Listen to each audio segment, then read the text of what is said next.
Language. Perhaps the most important development in all of human history. As scientific progress has provided insight into the origin of species, including humans, the capacity to use language stands as one of the last barriers separating humanity from the rest of the animal kingdom. Yet, though language is often described as an invention, it is difficult to pinpoint an exact time frame for the emergence of the first language. Like living organisms, languages evolve over long periods of time, borrowing from other languages and acquiring subtle changes or mutations along the way. This is most easily observed in the development of vocabulary. For instance, the English word flower comes from the Middle English word flower, which comes from the Old French word flor, which is derived from the Latin word florem, and so on. However, natural progression is not the only way languages come to be.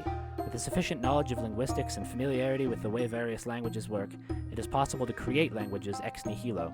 Creators of fictional worlds have been building their own languages for decades. For one, fantasy author J.R.R. Tolkien was himself a linguist who developed several languages such as Elvish to flesh out the races of Middle-earth.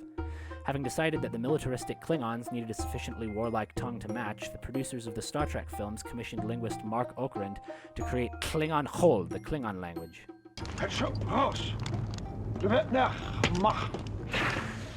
But the world of constructed languages is not limited to the realm of fantasy. In 1887, a Polish eye doctor by the name of Ludwik Zamenhof published La Unua Libro, or The First Book, in which he laid the foundations of Esperanto, an ambitious new project which he intended to become the world's second language.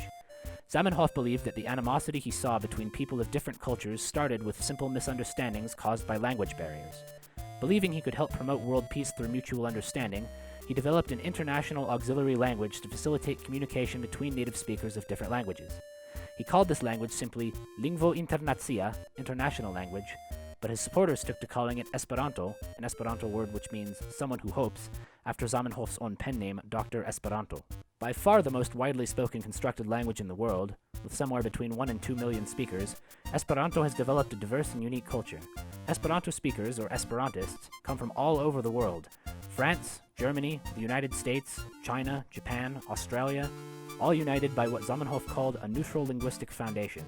Esperantists hold local meetup groups in large cities and gather in larger numbers at national conventions and the Universala Congreso. Though not associated with any state, the Esperanto movement has its own flag and anthem. Sub la sancta signo dell'espero, collectigas falsae batalantoi, cae rapide crescas la afero, per laboro della esperantoi.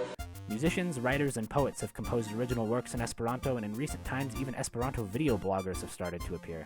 Saluton al ĉiuj, ni vodie vie dio, kaj ĉu vi ĵus vidis tion? Ŝajnas ke iu mortis ĉe ĉi tiu stacidomo. Tio estas freneza. Esperantists claim that Esperanto is a good candidate for an international language due to how easy it is to learn and the speed at which a student can achieve relative fluency. In Esperanto, all nouns end in o, adjectives in a, verb infinitives in e, and adverbs in e. Esperanto has no verb conjugations, no irregular verbs, and no grammatical gender. All plurals are formed by attaching a j, pronounced like the English letter y, to the end of a word, and the accusative case, which marks the direct object, is marked by simply adding an n. Endings for different verb tenses are morphologically similar and require little memorization. Native speakers of European languages can learn the vocabulary quickly because most words in Esperanto are derived from European languages like English, French, Italian, Russian, Latin, and Greek.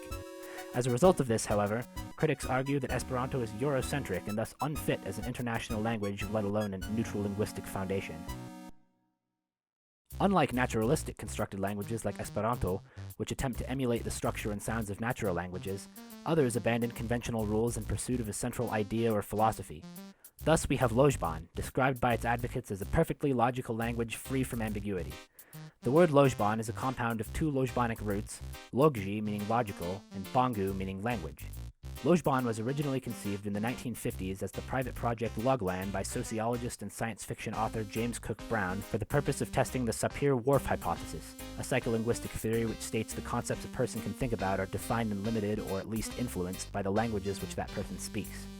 In 1987, proponents of Logland split off and formed the Logical Language Group to continue the development of the project under the new name Lojban. Lojban differs from natural languages in many significant respects. Concepts such as nouns, verbs, and adjectives do not exist in Lojban. More specifically, these roles are all filled instead by Lojbanic root words called gismu. Helper words called shmavo fulfill most other grammatical functions. In an ordinary Lojban sentence, or bridi, one Gismu root fulfills the role of the selbri, or the relationship between entities which the sentence represents. For instance, one might say the root word tavla means to talk, but more accurately it describes the specific relationship of x1 talking to x2 about x3 in language x4. These x places are called sumti and can be filled by any person, place, thing, or idea that can be named. Every Gismu has at least one sumti place, and the meaning of each sumti place differs between Gismu. So, to express that I, me, talk to you, do, about languages, loi bangu, in Lojban, la Lojban, I might say, mi tavla do loi bangu la Lojban. You get all that? Though nuanced and highly regular, the foreignness and sheer complexity of Lojban may discourage some prospective learners. Most Lojban communication is done through text over internet forums and chat rooms, and few Lojbanists can speak the language with enough fluency to carry on a spoken conversation. A recording of two Lojbanists speaking to each other, called the Glasgow Conversation, is famous in Lojbanistan as a particularly remarkable example of fluent Lojban, and it only lasts around 3 minutes.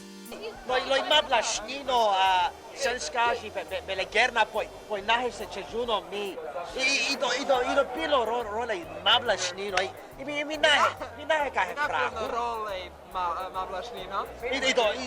Ido pilo loj zabna ido pilo loj traži mabla shnino. Imi nagohi. With the advent of the internet making it easier for nerds with shared interests from across the globe to come together, online communities have developed around the hobby of creating original constructed languages, or conlangs. The activity of creating conlangs is called conlanging, and it attracts a wide range of participants from amateur linguists to professional wordsmiths. Modern tools designed to keep track of vocabulary and grammatical forms simplify the seemingly daunting task of building a language from the ground up, which includes coming up with words, deciding on syntax and grammatical features, creating new writing systems, and more. Every conlanger has a different purpose for building their conlang and a different philosophy on how conlanging should be done, which sometimes provokes fierce debate over the appropriate use of a certain glyph or the particular combination of sounds a conlang should allow. And God have mercy on your soul if you try to give the pronunciation of a word by spelling out each syllable instead of using the International Phonetic Alphabet. The rise of the internet also means that more people have access to linguistic resources than ever before, which opens up the community to an even more diverse crowd. This results in some creative and very unusual languages built by adventurous conlangers.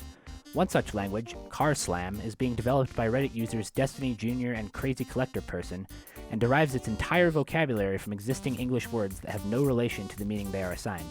This results in a language which superficially resembles incoherent strings of English concealing their true meaning. One of the co-creators of Car Slam describes it best.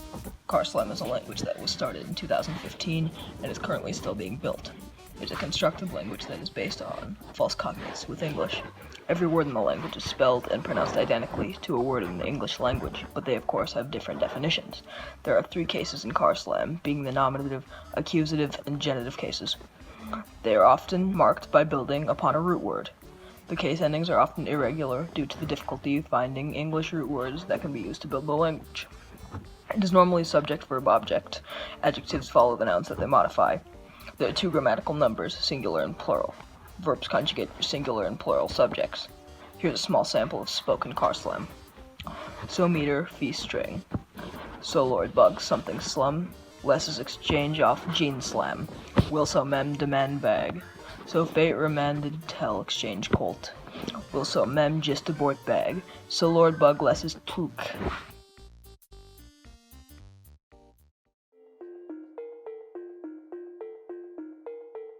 The art of constructing languages is both an intellectually stimulating pastime and a fascinating way to become acquainted with the nuts and bolts of language.